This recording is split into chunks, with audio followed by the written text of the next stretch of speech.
Well, let's put it this way: if you feel somebody's capable of selling 20,000 a week, yeah, that person's going to find their own opportunities, right? That's right. I mean, like there's many people in the room here who have seasonal businesses.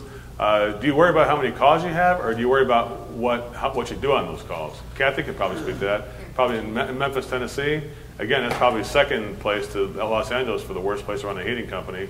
Yes. But an air conditioning company, no, it's a good place for that. But heating is not too good. So is that something that, looking at that, do you worry about, some weeks you have one of your guys with 2 calls, but you'll still do $20,000 with those 2 calls, right? Yes, exactly. So it's not how many calls you have, it's what you do with the calls that's important, right? And so if you have a few amount of calls, you say we don't have, the problem's never that we don't have enough calls. The problem is we're not doing anything on the calls we have, right? That's the situation there. So it's always easy to fit another guy in here if he's a superstar, because he will keep one superstar who can sell $20,000 a week. How many people will that guy keep employed? Many. Like our top performing tech keeps 4 installers easily busy throughout the week. So one plumbing tech will keep 4 installers busy throughout the week. Yep. And so now there's 5 people working at this company because you have one guy who comes in and knows what he's doing, right? That's right. And so now you have 8 technicians doing this, right? Right. The idea would be if you have 8 technicians, that each one of those guys would get 3 to 4 people busy a week too, right? Yep. And of course, small jobs they would do themselves, and that part of it there. So the bottom line is that, would you ever say that finding a superstar, it's never, I mean, just think about this, everybody. If superstars really know how to apply for a job, so let's say a guy is capable of doing 20,000 hours a week, and he comes into Flagstaff, Arizona, Marty, and he says, hey, just moved to Flagstaff. I'm a plumber. I usually do about 20,000 hours a week in revenue, and I do about 28% net profit with that revenue. You got a place for me here? What would you say to that? I say, come on, let's have a talk, yeah. But you already got 2 employees. What do you got to tell the other guy who's only doing 2,000 a week? I'm sure I like the lowest producer of the company. I'm sure he's a great guy. But if he's not the highest on the food chain and there's someone else that can take his spot. Well, and there might be a value for that person too. Remember, if he can't communicate with people to sell stuff, he could be a worker tech, right? So maybe he'd be one of the guys we could just put to work. There's value in everybody, right? We're not saying throw away people who can't communicate or can't sell, but there might be a different place for this person. And don't you think the fundamental success of a real good coach is putting players in a place where they can succeed?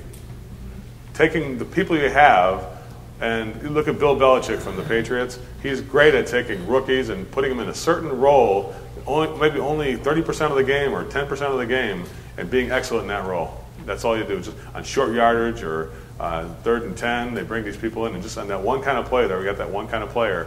And putting that person, all of a sudden he's succeeding. On the bigger scale, the fans think this guy's playing all game long. He's not. He's only playing like for 13 plays out of the 50 plays, And so putting that person in a place to succeed, how important is that in your process of managing? Huge. And you're talking about like dispatching for profits. And having our top guys come in, when we hired them, that was a game changer. Because up until that point, we really didn't have a choice. We didn't have anybody that was good with sales.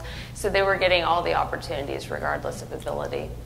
So the short list on people, I'm sure the question is, where do you advertise? What are the methods, and let's just get that out in the list of things that you do to do it. So consistently, at least a minimum of twice a year, we're touching by a letter the licensed service technicians in our area. Twice a year on that? At least twice a year. Then we're keeping fresh our Craigslist ad. Our hiring recruiting gal in our office is instructed to keep that active and live for the service technician roles at least once a week. Once a week. And we kind of watch it. If it starts dropping below the 10th position, then we're going to go ahead and keep it fresh. Try to keep it in the top 10 if you can. That's right. And then as needed, we've done blitzes on the radio. We did it a few years ago, and it was completely ineffective. But we tried it 2 weeks ago, hit it hard, and we had 2 applicants come in as a result of that. Oh, great. And ended up hiring both of them. They were very well qualified. I mean, great. Yeah, and that was great because it was hitting and targeting, again, technicians that were not necessarily looking for a job. Both of those guys were employed. They weren't in between jobs. They were good finds.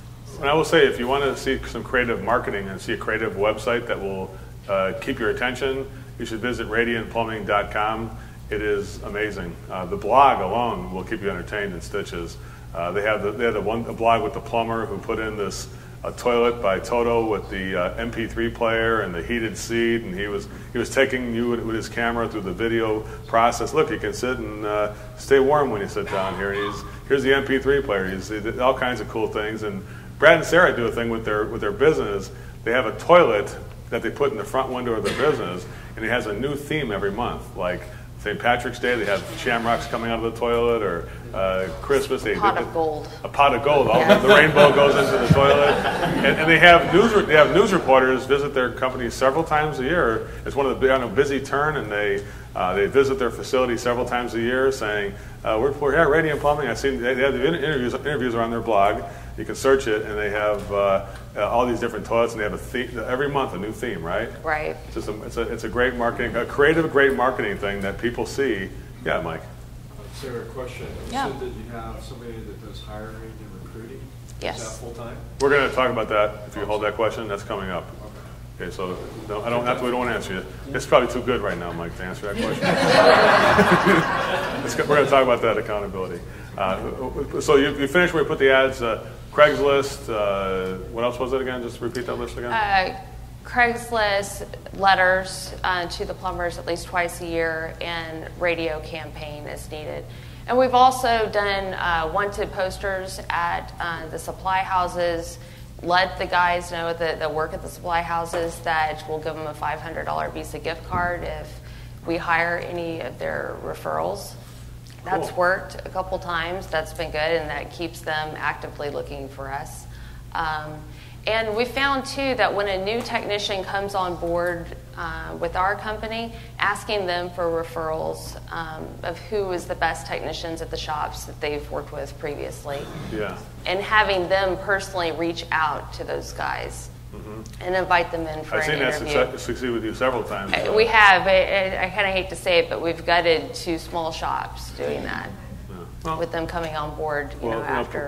People don't leave. They don't leave because it's a good opportunity. Because they don't like what they're doing now. That's right. What it is, So the phone interview. Let's go over this real good. There's a process, right?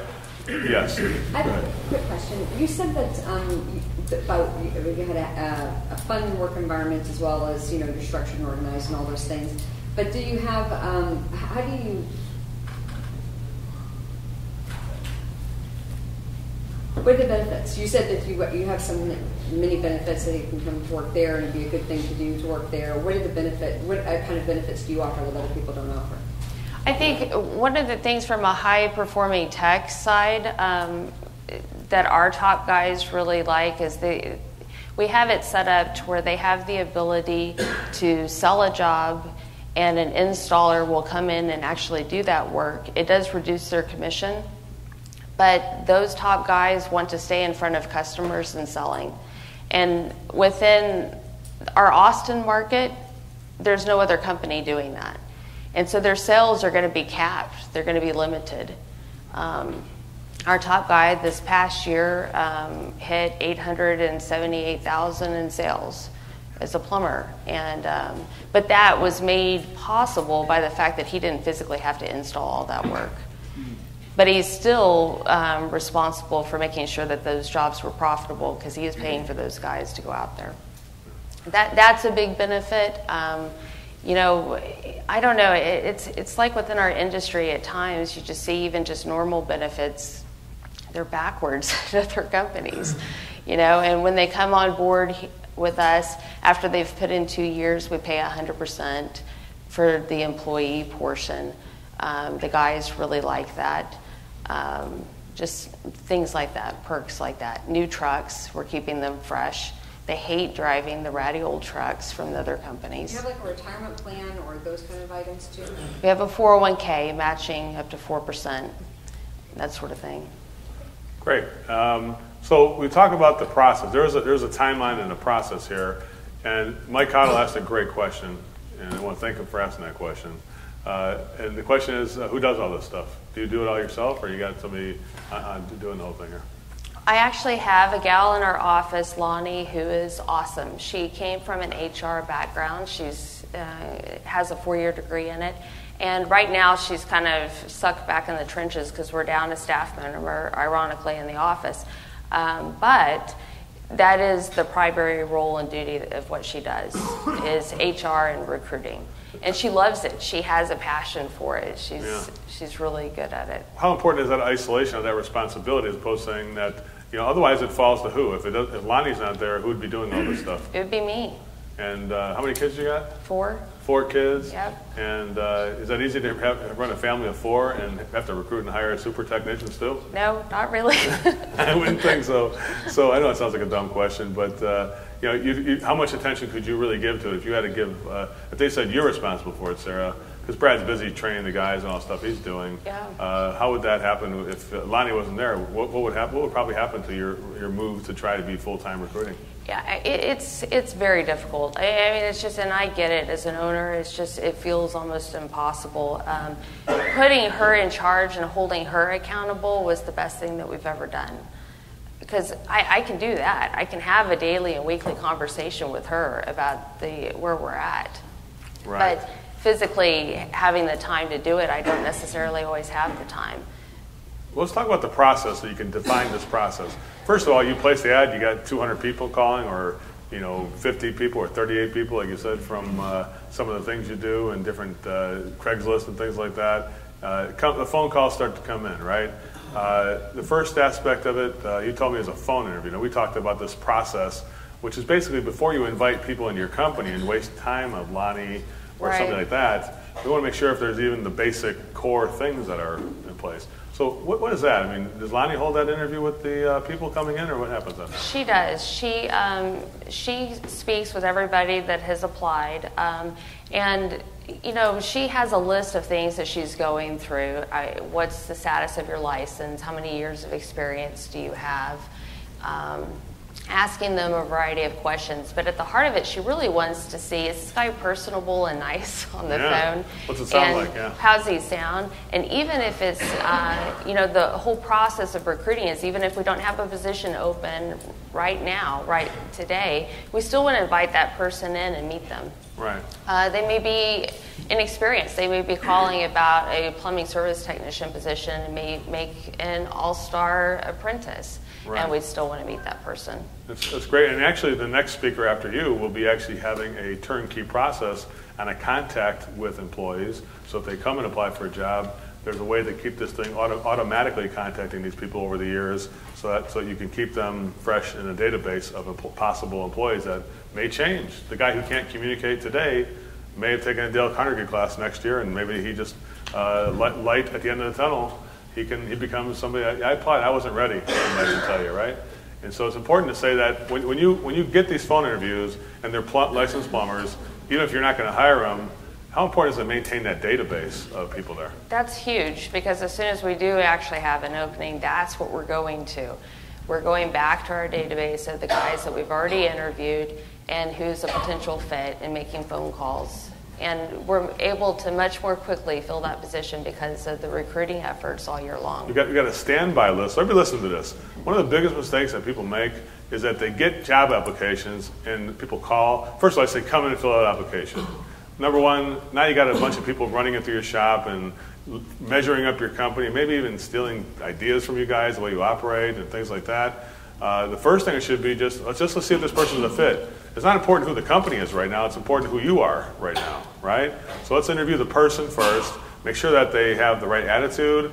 And some of the questions, I'll go ahead and talk about some of the questions that we help with Sarah to ask. Some of the basic things like, hey, if I did a driving record check, what would happen then?